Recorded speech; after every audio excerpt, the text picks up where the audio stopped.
When it comes to creating art online, seldom do people discuss the social aspects of posting, especially those who want to delve into works that are not safe for workish, and especially if you're a woman. Meet HappyLikeAWall, or Roxy, a content creator that does both these things. She's had a long history of harassment from former fans, stalkers, and everything in between, and so I interviewed her to understand her experiences, and to shed light on what one creator has to deal with every day. Roxy is a 23-year-old animator from Netherlands, with her content being in English. At the start of her career, she was inspired by the likes of the Odd Ones Out, going as far as copying his early webcomic and Tumblr style on the website. However, due to her art style, she would be more compared to Jane Animations, mainly for the fact that they both have birds and are aromantic asexual. Like, people would harass her claiming she was faking being ace. I was receiving death threats at some point. Like, people go into my emails, people comment everywhere in my comment section that I'm just a Jade knockoff, nothing else. So naturally, I made the video where I mocked these people by purposely traced one of her videos and pretended that that's what my character looked like just for that video. It immediately got bombarded with angry children. It got bumped up to 800k views in the span of, I think, a week, and it's just people in the comments crying about how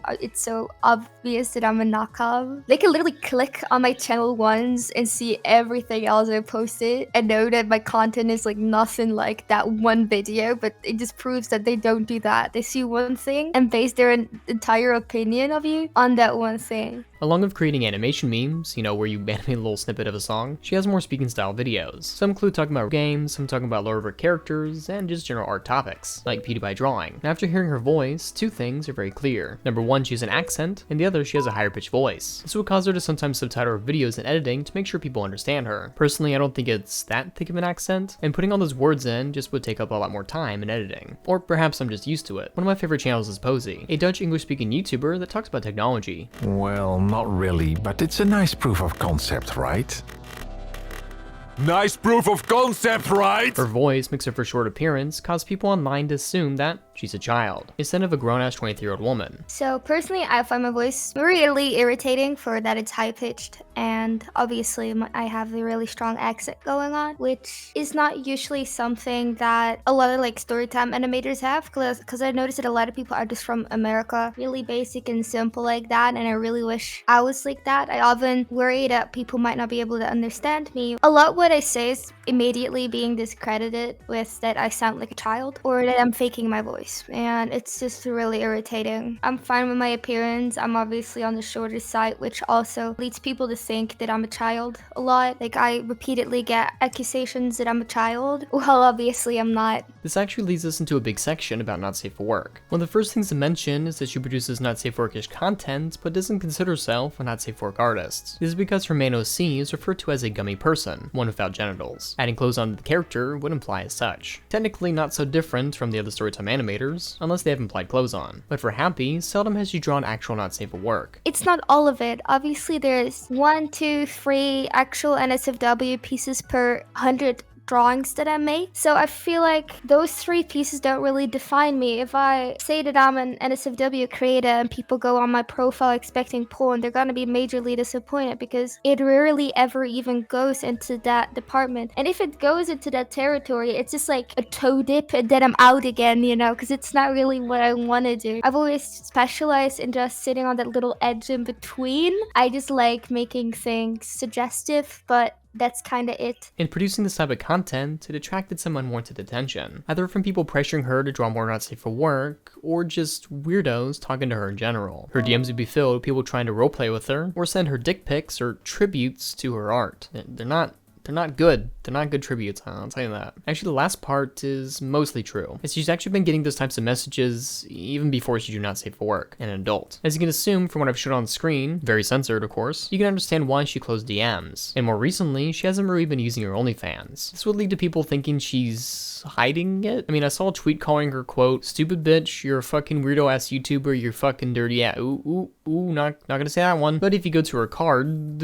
it's pretty clear she does OnlyFans. Like, you have to be not paying attention or go out of your way to not know. For these interactions, there's been studies regarding parasocial relationships. You know, the one-sided relationship a fan might have with a creator. The person produces videos in a friendly manner, and there's an understanding that they are not friends, but are glad you're there to support them. However, the parasocial relationship goes deeper when it comes to people creating not safe for work. Mentioned in a Forbes article, a 2021 study found that society perceives women who are engaged in sex work in a devastatingly negative light. Specifically, the researchers discovered that a woman's choice to involve herself in sex work made her a target of harassment, dehumanization, and prejudice. For Happy, she's got comments saying that she should expect this, you know, to be harassed because of the content that she makes. I think there's something about me being more approachable than other content creators and then slowly dipping myself into NSFW that makes them think that they have a chance. It's very parasocial. So when I don't fully commit to it, or I don't reply to them a certain way, or, you know, I reject advances when they send me dick pics or whatever, they get really hostile. I don't know what they're thinking. Like, oh yes, I like this girl, let me send her my junk. Like, even if you're actually into that, you're gonna be disturbed, because who does that? Imagine walking up to a person on the street and instead of starting with a little small talk, you just whip out your dick.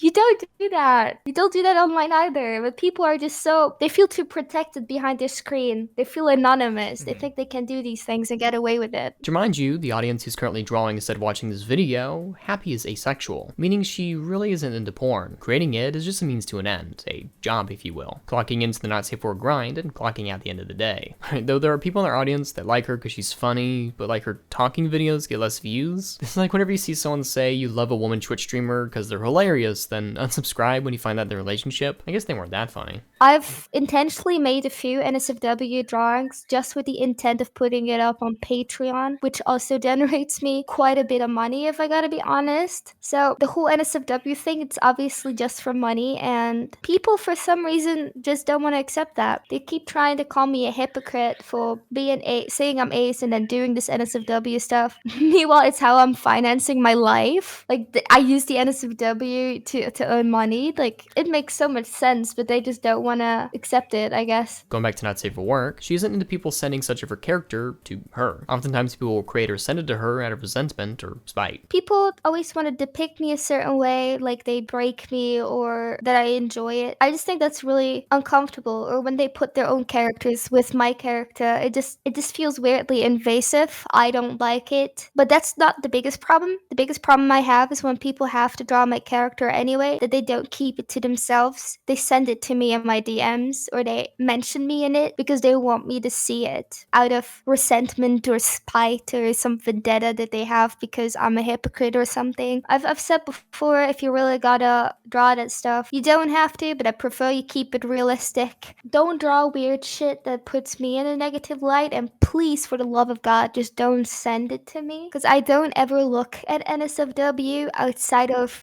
trying to find pictures for my videos. I never look at porn. I never look at these things. It makes me uncomfortable. Obviously, when I go out of my way to look these things up, I know what to expect. I'm prepared because I'm making a conscious effort to look these things up. But when it's just smacked in my face like that when I open my notifications on Twitter, it's just really upsetting. To an extent, not safe for work is parody, as a lot of these aspects are just out of character for those involved, and sometimes can be funny. Happy would react to these in her videos and on Twitter, you know, making fun of the weird fan art she gets, essentially reclaiming it in a sense and profiting off of it. But of course, that can only go so far, as in the comments of YouTube videos, she'll get many responses that comment on her appearance as well as what she draws. Be ashamed of yourself. Nothing in this world revolves about your so-called cuteness. The only thing that is near you is pain, sin, fear, and shame.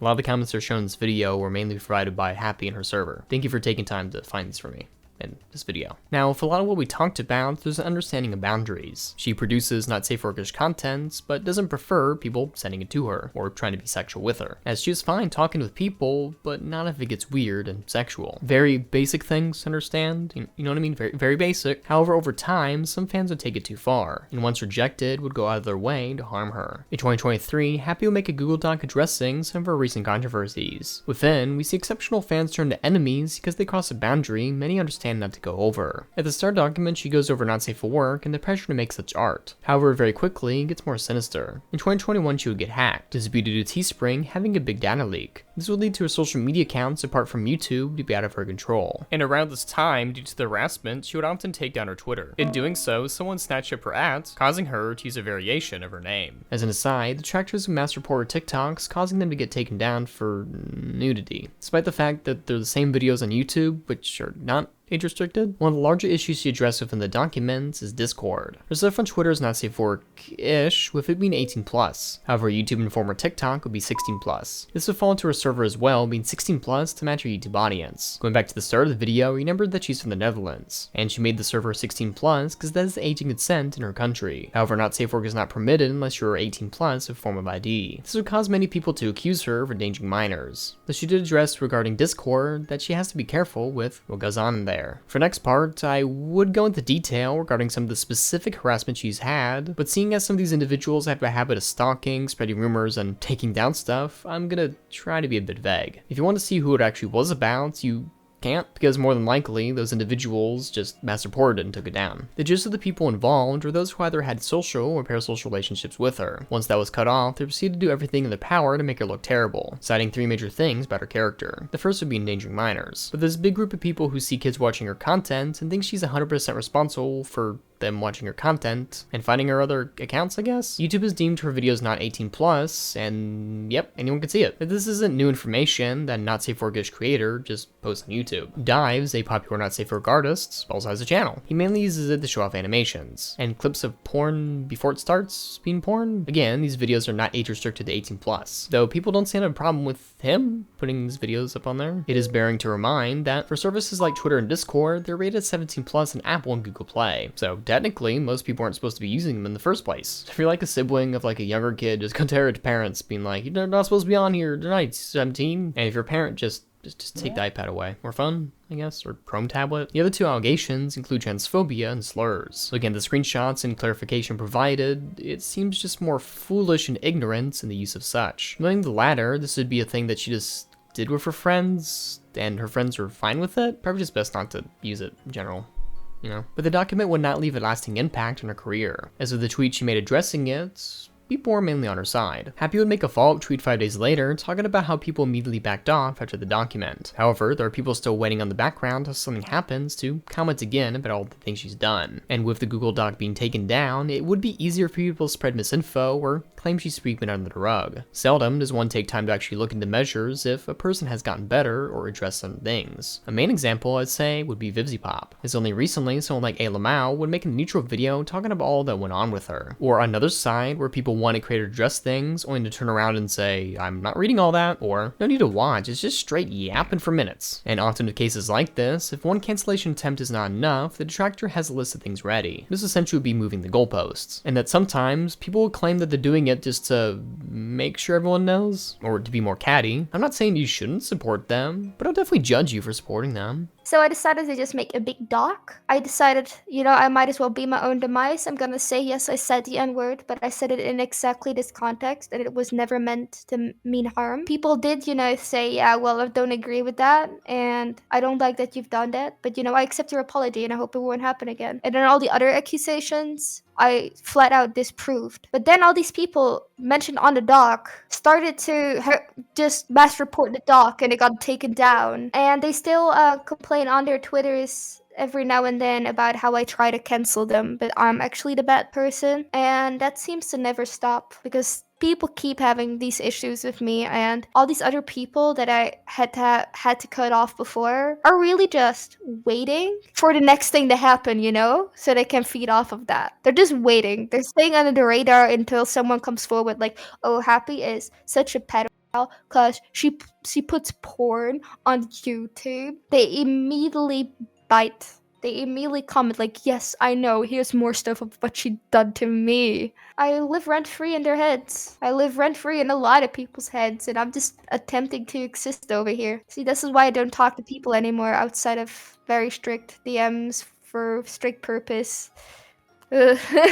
A lot of what Happy experiences online are due to two main factors previously talked about: creating not safe for work content and being a woman online. This led to her shutting off DMs due to people sending awful materials or just trying to berate her for not giving them attention. This is mixed with the fact that some of her own fans would attempt to gaslight her into thinking she had made stuff up, or just exaggerate the fact. This leads to creators like her having more closed off interactions. To fear opening up a DM, let alone the comment section, is something no one should go through. This isn't to be confused with the people on YouTube who are being negative in a funny way to try and get likes, though they're equally not great on her mental health. So to try and counteract this, she's been sharing fan art in the community tab. It's just the thing I always do. I like to communicate with my fan base, but not actually speak to them, because that tends to lead to a lot of unpleasant interactions. I'm very reluctant to actually talk to people nowadays. In fact, I never have my DMs open anywhere because I will be sent gore and stuff like that. But if someone sends me like fan art, it's like, oh shit, I can reshare it to show my appreciation, because more people will get to see it, and I don't actually have to interact with that person outside of that. On top of that, it also just shows to the rest of the people on my channel that there's also a lot of people that like me, as opposed to people that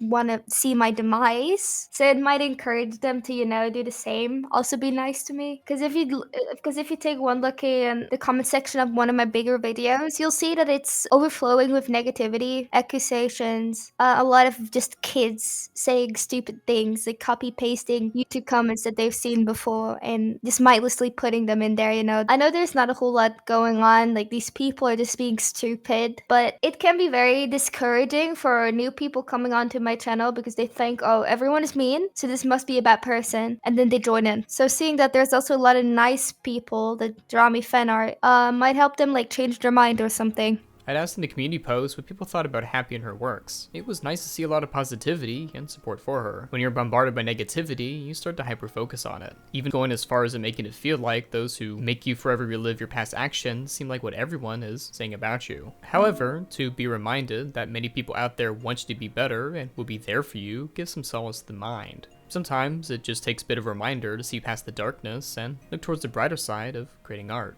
It is difficult to talk about subjects like this, the ugly side of the internet. There is a sort of dehumanization when it comes to posting online, that the person who creates the content is a machine obligated to churn out content to an unwavering public, and that speaking out against some things is cringe or a burden put upon the audience. Or is it the fact that there are some people who won't believe you or belittle your pain as a way to make themselves feel better, especially for those waiting for them to slip up and burst the comments to go, here's some bad things. To see detractors get ready to interact negatively is a sad existence to behold. Talking with creators like Happy, I'm glad to put a more human approach to works like hers. Even for things like animation memes, to see such gloomy and cynical comments discourages artists to create. But is this the end for Happy and her content? Although we have focused on more bleak aspects of creating, she does enjoy what she makes. And in general for her videos, the like to dislikes are more positive than negative. For future content, she would like to go back to what she once made. I definitely want to get back into storytime, because I think, especially now, the whole storytime genre has run stale. Kinda a lot of these YouTubers have moved on from doing storytime, and there's still lots of people that are looking for it. Like Jaden, for example, rarely does storytime anymore,